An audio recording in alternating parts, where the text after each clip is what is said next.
Hey, everybody, welcome back. Welcome back. We're going to do a little farm talk here on Forgotten Fields. I'm Robin Reed. And I'm Tara.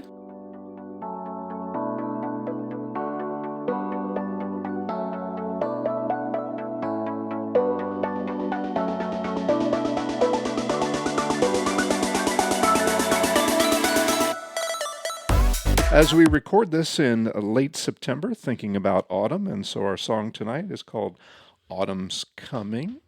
It's actually already here, but we're just saying, it's trying to get in the mood for the way the plants feel now, the way the crops feel now, the way the farmers feel now, because, I don't know, a little fatigue may have set in. I'm not sure. What do you think? It's never went away, but thanks.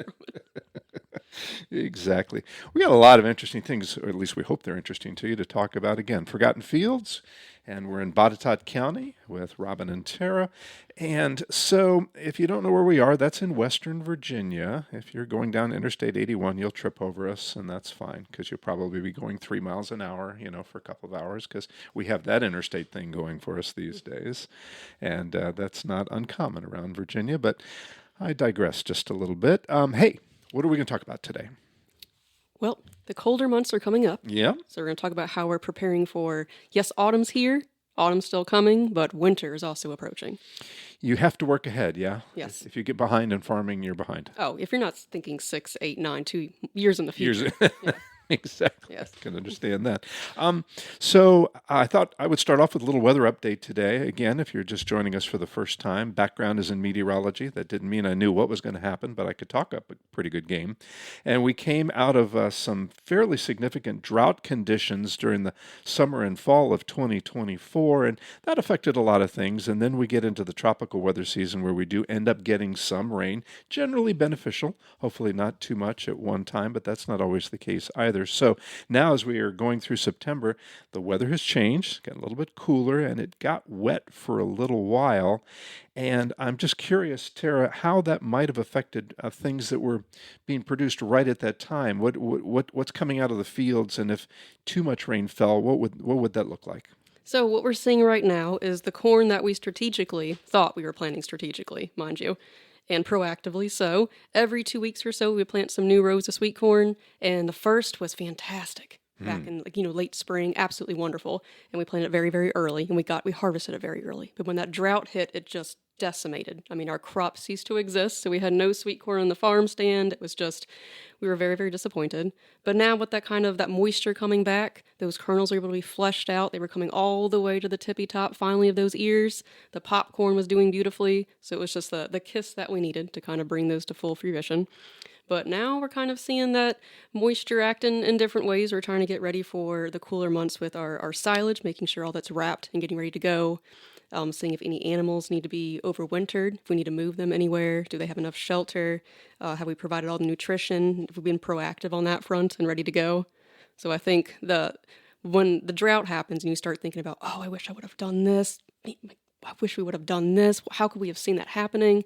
It kind of gets you in the mindset for how to over prepare. You get into that not overcompensation, but it kind of changes your mindset of how can we be the best we can be through the winter months and preparing for next spring, next summer. What can we do differently? So you're talking about organization, you're talking Yes. about planning, you're talking about best practices, which can, of course, go all awry in just a few moments when something happens. So when I'm not doing other things, we attempt to have a pumpkin farm on our farm here. And this is our third year of testing before we try to expand our operation next year. But what happened this year, Tara, none of the rules fit. Nothing fit. The timing didn't fit. Everything came out too soon. On the side of the packet when it says it'll take 90 days to 100 days to reach maturity, not so much. Yeah, you wonder what trials they conducted. Where'd that come from? Who pulled that out of where? And we checked with other pumpkin farmers around the region. They all said the same thing. Everything came early. So if you weren't paying attention, because the bugs kind of like pumpkins that are fully ripe and are just sitting there doing nothing, and that's when they attack. And so some folks said they looked away for 2 days, looked back, completely attacked by squash beetles and all the kinds of beetles that love them some pumpkins and squashes and stuff like that. So all that planning could go awry very quickly, and I imagine the same thing is true on your farm. Oh, absolutely. You look away for a second, it's like they were planning for the sneak attack. You just needed to go away for a day. Yeah. So So it is hard. You feel like you're being pulled in a million directions, and if your attention isn't on all of them somehow, some like Schrodinger's farm type thing, it's difficult. which is to say that if you're a farmer that is relying a little bit too much on YouTube, and you're watching the videos, I'm pointing at myself right now, and you're relying on the videos from people that are growing a crop in, I don't know, Ohio, Missouri, Louisiana. Be mindful. It's not the same as Virginia. It's not the same as Botetourt County, and there's different rules, and people play different ways. So, take your farming. What did somebody once tell me recently? Gardening is not farming, and farming is not gardening. So go look at it every single day, and try to stay ahead of it if you can. But if you can't, at least try to stay even with it. So I think this was a challenging year. You mentioned the corn suffering from the drought, and were there any other things that happened on your farm? Was hay one of those issues as well? Well, hay definitely was. We saw a drastic decline in quantity and, of course, quality because that moisture will affect kind of their uptake as well. But I think one of the biggest things that actually affected us, or quite drastically so, acutely, was the fire that we had in the barn. So backing up just a hot second. So when you're waking up one day and you're looking out into the distance and you can see your neighbors, they might be 2 or 3 miles away, but you can see your neighbors. And one morning there was this flame shooting up into the sky, Yep. and my wife Teresa said, um, we should check on Tara and Tom and find out what's going on because that doesn't look good. So take it from there. What happened? So, yes, one of our neighbors saw some smoke and they called and said, "Oh my God, there's smoke." And I was in the office at the time. And so I didn't even see anything. I wasn't there. And they said, "There's smoke, there's smoke. Should I call 911?" And I said, "Well, yes, call 911. I'll be right there." And I called Tom, and he's probably maybe 45 feet away. And I said, "Tom, the barn's on fire." And he said, "The barn's on fire." And he walked out and said, "The barn's on fire." So within 3 minutes, oh my, it was amazing. Within 3 minutes, all the fire trucks were already there. The response time was unbelievable because they were already in Ashley Plantation doing some training exercises. And if you know where we are, Ashley Plantation's maybe got 2 minutes down the road, if that. So we had about 6, 7 fire trucks there, all the fire, EMS, everybody. I think there's 4 different departments there total. And I've never seen a blaze quite like that in my life. And a shout out to not only their response, as you said, they were nearby, but the way they responded, because they had outbuildings and they had other buildings that had stuff in them Yes. not that far away. I'm talking about, I don't know, less than 50 feet away or something like that. Yes, we had one of our farm work trucks that has a diesel tank on the back. There we go. And it was about 15 feet, and the flames were already gathering on the side, looking at. So that would have been very, very pretty. So a real shout out to not only the nice response, but the effective response. They got water in places that kept that from being a real disaster. Yes. Sad enough that a historic barn didn't make it through the day, but that having been said, a new life. That barn won't be forgotten. It'll be reborn as something that maybe Tom could make good use of.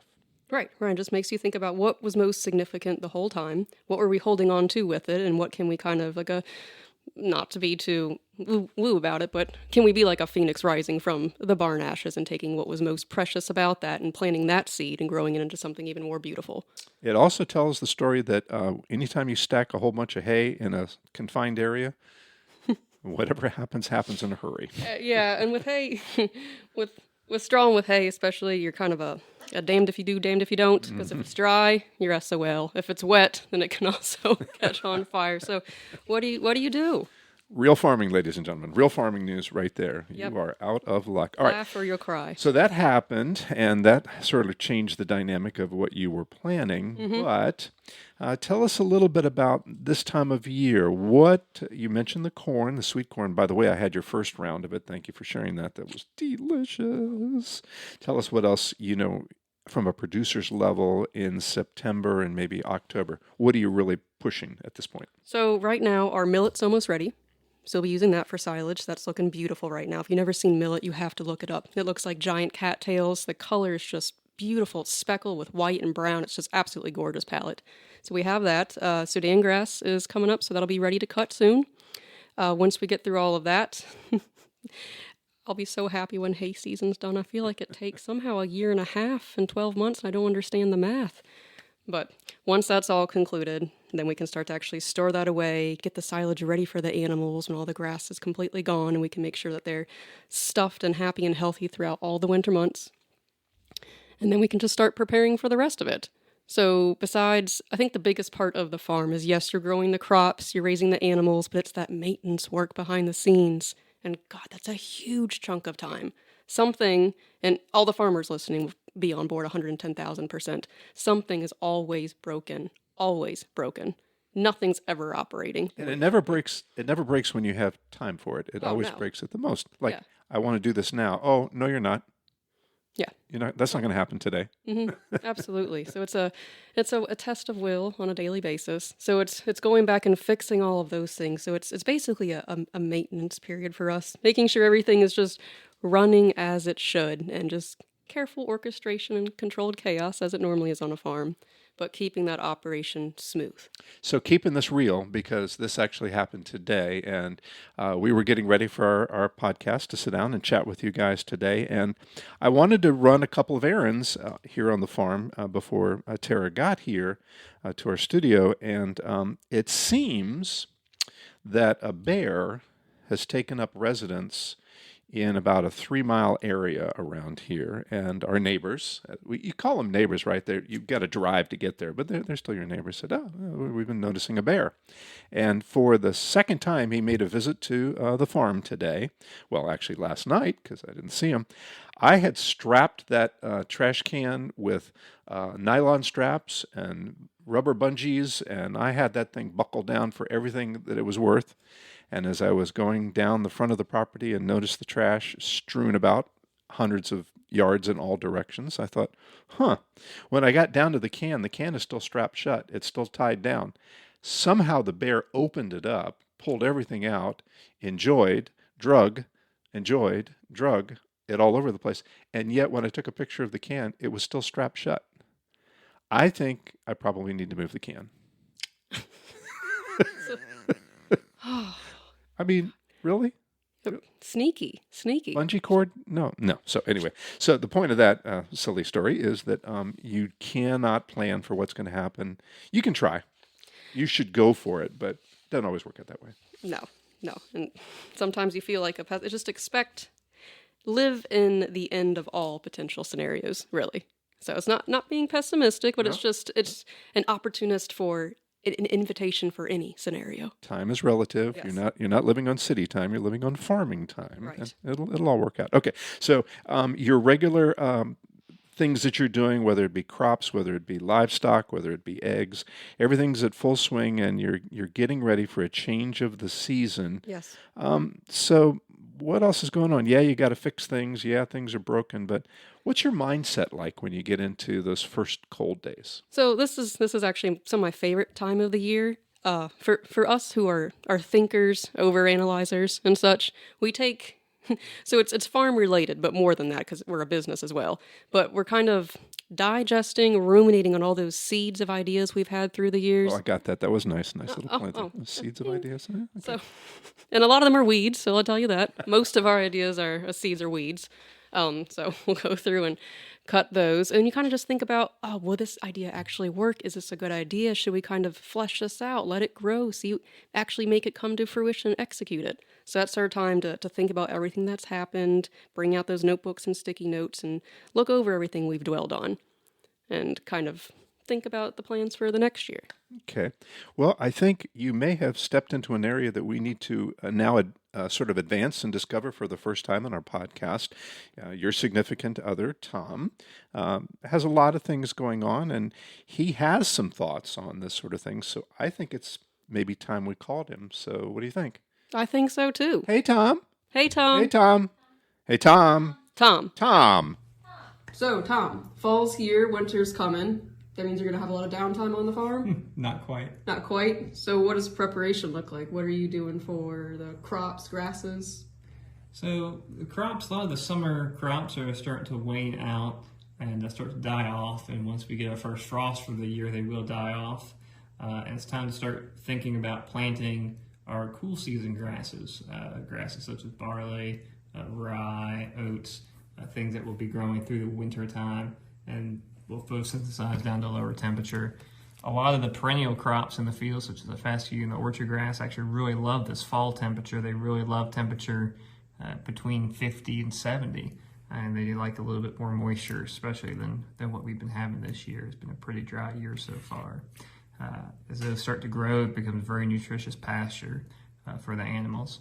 Now, once we get all that harvested and everything in, you might think that we're done preparing for winter, but really we just need to start repairing and fixing infrastructure and everything else that we broke through the year. Things break on the farm? Once or twice, you have to wear many hats. If something's not breaking, you're arguably not working. Well, that was interesting. Always I is. hadn't thought about that. He's a deep thinker. Yeah. Yes, he is. Oh. It's fire and fire at the house, tell you that. Oh, well, we'll save that for another episode a little later on next year, maybe. So we were through that point, and now I'm wondering. Some people have a vision of farming.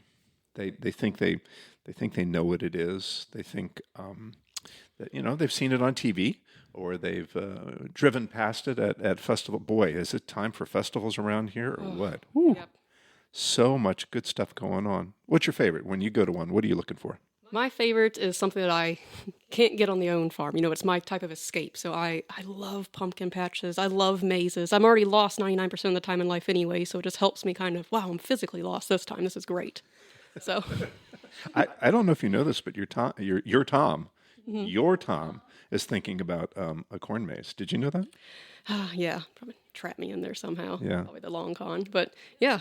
So we're thinking about doing that in the future. A little bit agritourism. That's the big topic nowadays. Getting people out, reacquainted, that experience-based economy.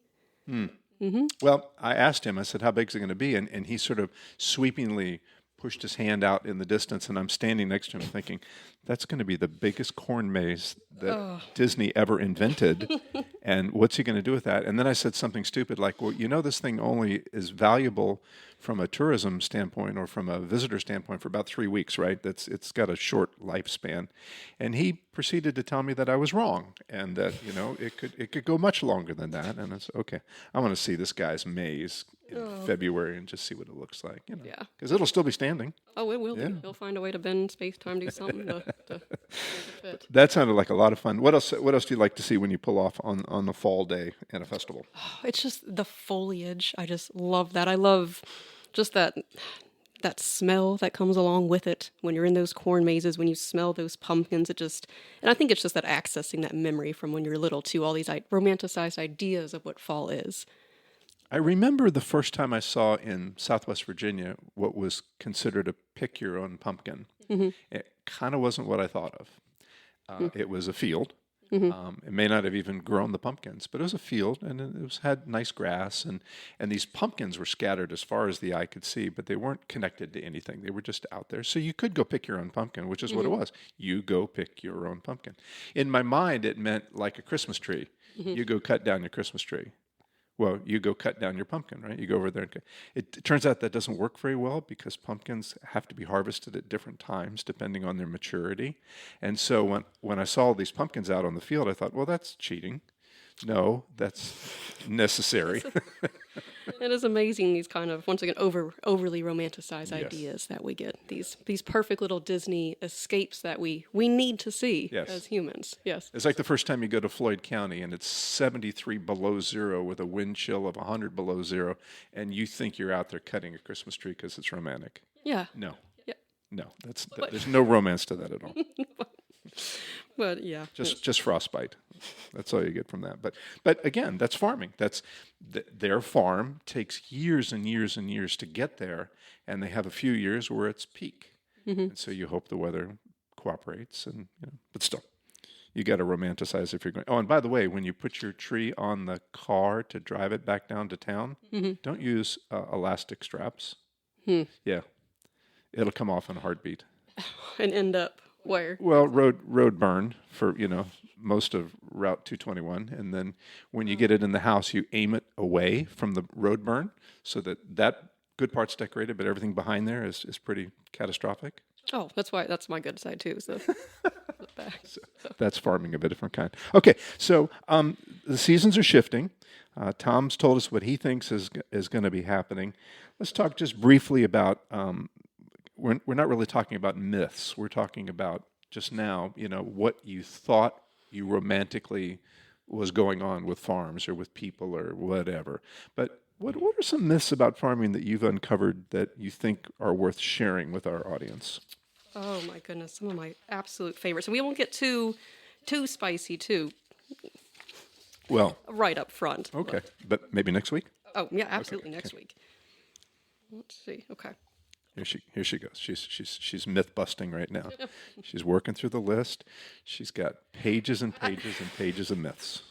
I think one of my favorite things, and this is just a very, very easy one, just in general about farming, Okay. is when you think of your quintessential farmer. Yeah. Just picture a little cartoon image in your head. Yeah. Yeah. Well, what did you picture before you were involved? Overall blue jeans, a tractor that was generally green, and that wasn't a plug, but just generally. I don't know, pitchforks for some stupid reason, straw hats, and a barn that was painted red. That's what I would think of as a farm Okay. and a farmer. All right. Okay. Okay. Not so? Well, our barn isn't there anymore, so I don't know about that part. Whoops. Sorry about that. And the straw hat, that might have been part of the yeah. So, but it is interesting the ideas and the ideals that you attach to this vision of what a farmer is. And growing up in Northern Virginia, I thought the exact same, really caricature that you also just expressed right here. And since moving down here, my view of that has radically changed. Being involved in it has radically changed. I think I thought that perhaps they were more, I don't even know how to put this, not as diverse in all of their Okay. beliefs, perhaps. Okay. It was more kind of narrow-minded. This is my little field. This is what I know of. I don't kind of leave this territory. I don't know what I really thought, but since being so involved, my concept I have such admiration and respect. Yes. I mean, farmers, they wear, besides the straw hat, which we've never owned, but there are so many hats they wear. And actually, a very good friend of mine, she did a fantastic presentation. She's a dairy farmer, and she went to school for career day, and her display was just a bunch of hats, just up on a board, just tons, like 25, 30 hats. Sure. And it was to show all the hats that farmers wear. Ah. And I think about all the stuff that Tom knows, how he fits it in that head. I have no idea. He's a mathematical genius, which is besides the point. But his business skills are unreal. His accounting, being able to do math just in his head, his chemistry calculations are off the charts. All of the biology that he has to know, the veterinarian medicine is off the top of his head. I mean, classes of medicines, how they interact, their metabolic, it's fascinating. Just the soil composition, the weather. He can look at the sky and just tell me, oh, where this front's coming in, whatever. Just like, not just like you, but, Yeah. Probably more accurate, but anyway. But just the data that he has, his ability to predict, it's absolutely fascinating. His understanding of animal behavior, and that's on top of the mechanic work, which I can even begin to try to understand. Right. So you're saying, essentially, that we don't take into account from the outside, looking back toward the farm, what a day really looks like. No, but just also how educated they are. It is the breadth of knowledge and just, I guess, knowledge of so many different disciplines is mind-boggling. Yeah. Absolutely mind-boggling. Knowing how they all fit together and be able to critically think on a whim and apply all those different concepts simultaneously, it's unlike any other field I've ever came in contact with. So I think my respect level changed. A completely different paradigm shift moving down here and being involved in it. And it's sort of like the knowledge of hard knocks. You don't think you know anything about it, then you have it happen to you, and then you learn. Yes. And then you go from there. And I've also noticed the other thing about farmers that I didn't realize was, boy, are they cooperative with each other. Oh, my God. They'll jump in and whatever you need. And, of course, you'll return that because they jumped in whenever whatever you need Yep. at whatever point. Yep. We would drop everything to help some. Yep. And I think that is the most amazing part about farming altogether. So here's the thing. We have got so much more to talk to you about in the coming weeks, and we just wanted to remind you that there's a number of ways you can get in touch with us. While Tara goes through her list of myths, I will tell you how you can get in touch with us, which may grow, may modify as we get a little bigger and a little whatever we become. So our email address is fairly simple. It's info@forgotten-fields.com. If you want to hit us up on the web, it's pretty simple. It's just forgotten-fields.com. Facebook, of course, is a place where lots of people, and in the farming community, something like Facebook has been indispensable Oh, to get messages out, absolutely. whatever they are. Sure. Instagram is always a fun place. Tara has a way with video that will crack you up. Her rolling bale of hay that her husband had just put together as it went down the hill and disintegrated was worth a replay about 20 times. And then, of course, Spotify is a good place. And as we grow and learn how to get on more places, we'll let you know about that. Tara, last word for today. Oh, just thinking about that bale rolling down. That's So right. hope in the face of things unraveling at a very fast pace, gaining momentum. It was so beautiful as it went down. It was like they made this up, right? This is AI. This is Oh, real. I wish it was reversed, and I just didn't turn- reversed it for the video. It didn't turn out that way. Okay, appreciate you being with us. We'll be back next week, and we'll dig into some more farming things as we get through the agricultural season. Any notes that you'd like to share with us, feel free to hit us on the email address. Once again, info@forgotten-fields.com. Have a great day, everybody.